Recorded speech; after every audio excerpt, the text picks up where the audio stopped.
twist na naman. Oo, at dahil bulaluhan nga tayo today, sinama ko yung tinaguriang Don Bulalon Wow! showbiz industry. Kaya Si naman Lucero. pala parang naramdaman ko na Ano? ang ganda ng gising mo, Alex, today. Chef, hindi nga ako nakatulog. Hello ka! Go! Hello, hello. I said, ready ka na ba? Oo naman. Lulusubin na natin. Oo. Halika! Ready ka? Let's go! Let's go. Saan kita? Wow, excited. Wow, marami kumakain. Magkatrabaho muna ako na maayos. Hello po! Hi! Tao po! Gusto ko yung utak. Muna Ikaw ba, patagalin. how do you like your bulalo ba? Di ba nagluluto ka ng bulalo at masarap siya? Oh. I like my bulalo parang mga 3 days ago pang niluto. Super lambot. Sobrang Oo. lamang. Hinigam. Tapos parang Kasama yung lusaw utak. na yung gulay, yung lahat. Ay, wala sarap na. din. Masarap din ito. Sarap, di ba? O ano? Dahil masarap lahat, said, Oo nga.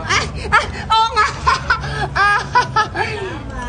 halika, samahan niyo ko sa kusina. Ma'am Ligaya, itour mo kami sa kusina. Halika. Tayo sa kusina, tara. Tara, doon tayo. Gusto mo ba maiwan dito Ah. muna? Said, okay lang? Kapatuloy kayo eh. Kuluan lang natin itong sandali at pagkakulo yan, maluluto na yung okay na yan. Okay. At least malambot na malambot yung ating bulalo.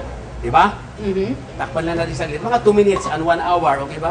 Okay, ako, basta nandito siya, okay lang. Yan ang alam mo. Basta ako buti lang paligaya yung pangalan niya kasi yun din yung nararamdaman ko sa Maligaya. niluluto ni Chef. Oo, Saka- wala. Maligaya, Oo. maligaya tayo lahat sa niluluto ni Chef. Alam mo, maganda talaga pag ikatandim, lalo pag kasama mo yung inspirasyon mo, po, di ba? siyempre. At ako naman ang inspirasyon ko pagluluto. Oh, yes. Ako din po. Oh, di ba? Ako, kasi nung una, ako talaga ang nagluluto eh. Pabayaan mo na yung mga bata, ngayon, kanilang kaligayahan nila. kanila yung na, Oo. kaligayahan na nila Kami, yun. pagkain na lang, okay ba?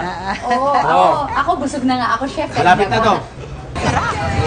Alam mo naman na mahilig ako sa nakapuso.